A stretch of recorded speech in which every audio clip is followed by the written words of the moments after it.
When certain politicians and the media use the term muscular liberalism, that's just another word for racism and Islamophobia.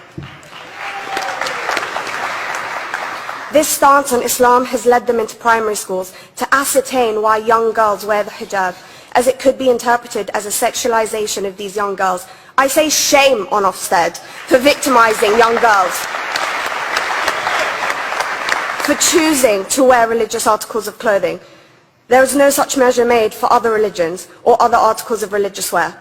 This stance has other ramifications. It signals to the British public and emboldens groups such as EDL, BNP and other fascist and racist groups that women are oppressed by Islam, are made insubordinate to the men that supposedly forced them to wear it, and that it is the job of the British state to liberate us.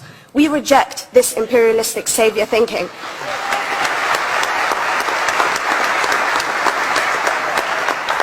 And I am here to state for all people who choose to practice their beliefs openly that we are not oppressed by our faith.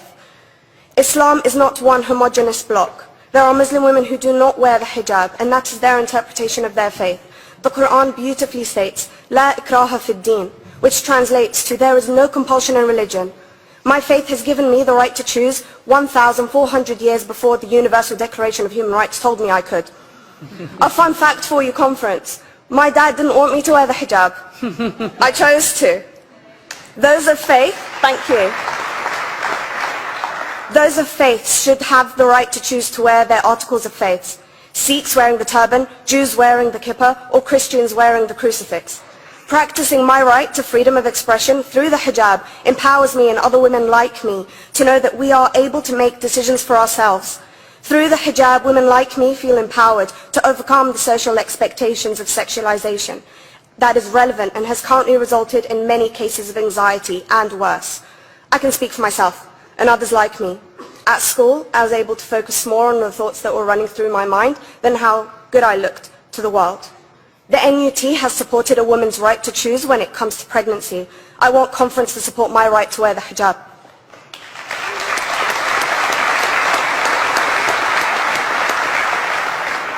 How I choose to practice my faith is clearly displayed for all to see. This makes me the target of hate crime. The level of racist attacks on Muslim women is disproportionate to any other oppressed group in British society because we are an easy target. This decision by Ofsted has ramifications beyond the school gates and must be seen in the context of increased attacks on the Muslim community and perpetuates the outdated notion that Muslim women are victims. I was on a trip last year to Hampton Court with my Year 7s, where a man felt comfortable to call me a terrorist. As a Muslim woman, I'm not a victim, so I challenged him. He denied it. I'm sure you've heard of the Punish a Muslim Day. It's been spoken about a few times already this morning. And as a Muslim, I'm actually quite optimistic. They're trying to limit it to one day. That's 364 less than normal.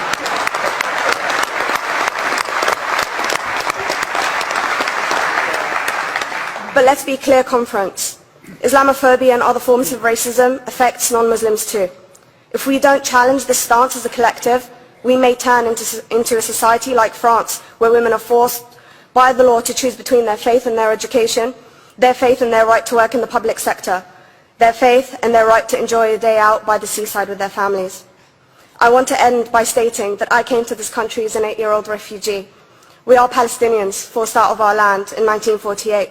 We lived in third world conditions, similar to those in Calais for 60 years.